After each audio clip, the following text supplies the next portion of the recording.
মানবতা বিরোধী অপরাধের পৃথক ৩ মামলার আসামি ১৫ সেনা কর্মকর্তাকে আন্তর্জাতিক অপরাধ ট্রাইব্যুনাল থেকে ঢাকা সেনানিবাসের সাব জেলে নেওয়া হয়েছে।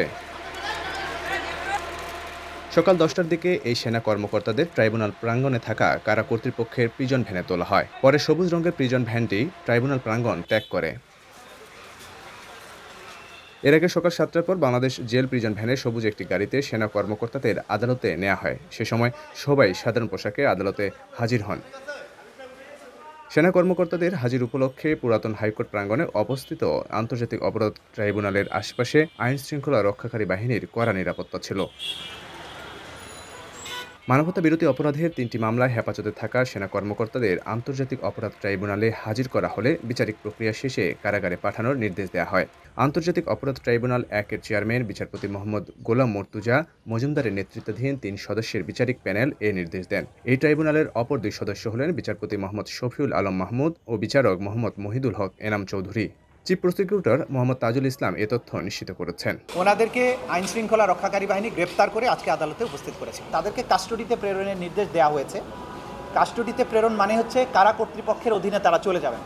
কারা কর্তৃপক্ষ তাদেরকে কোথায় রাখবেন, অর্থাৎ কোন জেলে রাখবেন, কোন সাব জেলে রাখবেন, ঢাকায় রাখবেন না চট্টগ্রামে পাঠাবেন না অন্য কোথাও রাখবেন, এটা অ্যাবসোলুট অথরিটি কারা কর্তৃপক্ষের অর্থাৎ সরকারের।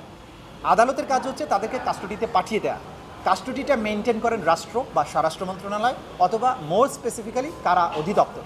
সুতরাং কারা কর্তৃপক্ষ তাদেরকে কোন কারাগারে রাখবেন সেটা তারাই নির্ধারণ করে। ১৫ সেনা কর্মকর্তা গ্রেফতার না আত্মসমর্পণ করেছেন এমন প্রশ্নে আসামিপক্ষের আইনজীবী ব্যারিস্টার এম সারোয়ার হোসেন বলেছেন, টেকনিক্যালি প্রসিকিউশন বলছে গ্রেপ্তার, তবে আমরা মনে করি এটি আত্মসমর্পণ, কারণ তারা নিজ বাহিনীর কাছে স্বেচ্ছায় ধরা দিয়েছেন।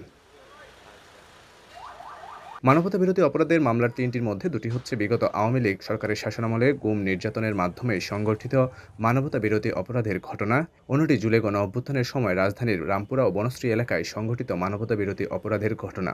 এসব মামলায় সাবেক বর্তমান ২৫ সেনা কর্মকর্তা সহ মোট ৩২ জন আসামি। এই ৩ মামলার ৩২ জন অভিযুক্তের মধ্যে আছেন পলাতক সাবেক প্রধানমন্ত্রী শেখ হাসিনা, সাবেক স্বরাষ্ট্রমন্ত্রী আসাদুজ্জামান খান কামাল ও র্যাবের সাবেক ৩ মহাপরিচালক।